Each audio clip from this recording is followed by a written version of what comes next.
crois qu'on est tous quelque part, on a tous une part de champion en nous-mêmes.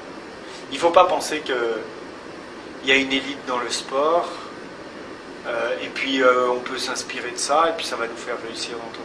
Je crois qu'on a tous au fond de nous-mêmes un état d'esprit de champion. Et par contre, on a tous le choix de choisir si on veut être un winner ou un loser. Je veux dire qu'on a le choix dans toutes les situations d'avoir une attitude de champion ou une attitude d'anti-champion.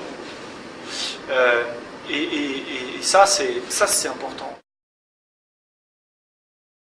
Les attitudes qui font qu'on est plutôt dans une dynamique de gagnant, de champion, ce sont des attitudes où on va être plutôt en projet, qui va nous permettre, lequel projet va nous permettre de voir chaque difficulté, ou dans chaque difficulté, une opportunité,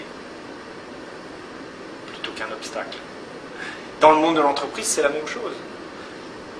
Un chef d'entreprise qui lui-même n'a pas une vision, un projet, une vision claire de là où il veut emmener sa boîte, de la façon dont il veut créer, développer, peaufiner son métier. C'est quelqu'un qui va subir la conjoncture, qui va subir le marché, la concurrence, le client. C'est une évidence. Pour moi, il n'y a pas de succès, il n'y a pas d'échec dans la vie, il y a des expériences. Et il y a ce qu'on en fait. Et c'est dans ce qu'on en fait que c'est intéressant. Parce que dans ce qu'on fait d'une expérience, qu'elle soit une expérience délicieuse ou une expérience malheureuse, il y a des choses à retirer. Et c'est à partir du moment où on retire des choses de ces expériences et qu'on met en pratique, qu'on met en pratique ces enseignements derrière, qu'on progresse, qu'on avance, qu'on va vers plus de compétences, plus de savoir, plus de savoir-faire, plus de savoir-être, et qu'on s'épanouit. Et c'est à partir de là où je trouve que l'échec, le succès, on s'en fout, c'est pas le sujet. Ce qui est important, c'est de savoir quel est le petit progrès que je vais faire demain, qui va m'amener à réduire l'écart entre ce que je suis aujourd'hui et ce que je rêve demain. C'est-à-dire à partir du moment où je suis inscrit dans cette logique-là, dans cette spirale, tous les jours, là je gagne. J'ai eu l'occasion d'assister en compétition à des choses assez extraordinaires. C'était jamais les plus compétents qui l'emportaient dans la durée.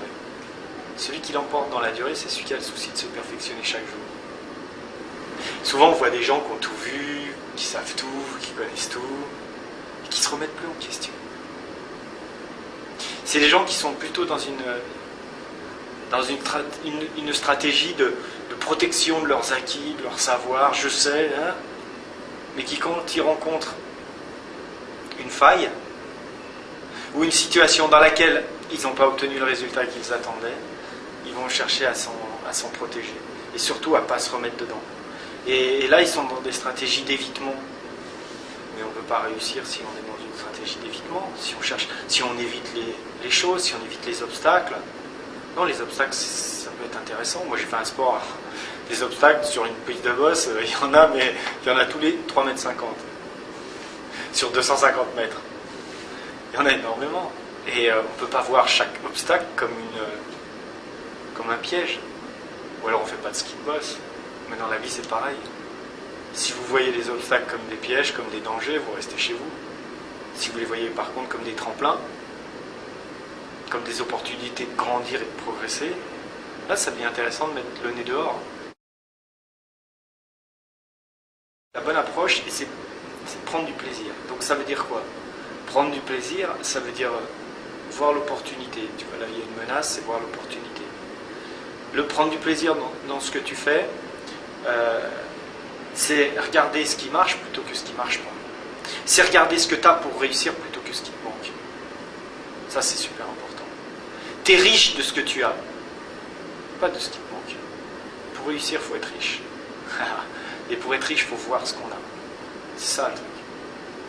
Et troisième chose, je dirais que pour prendre du plaisir, il faut capitaliser sur ses forces, travailler ses forces, optimiser ses points forts. C'est le talent, c'est développer son talent, ses talents. On a tous des talents, mais il y en a qui les travaillent et d'autres qui ne les travaillent pas. Ceux qui ne les travaillent pas sont dans la souffrance, sont dans l'effort, Ceux qui les travaillent sont dans le plaisir.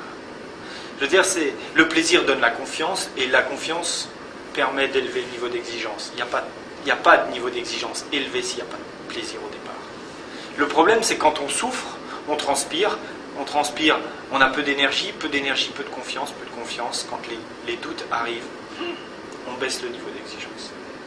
On va pas échouer quand même, on n'aime pas ne pas atteindre le résultat quand c'est fixé. Du coup, on vise un peu plus bas.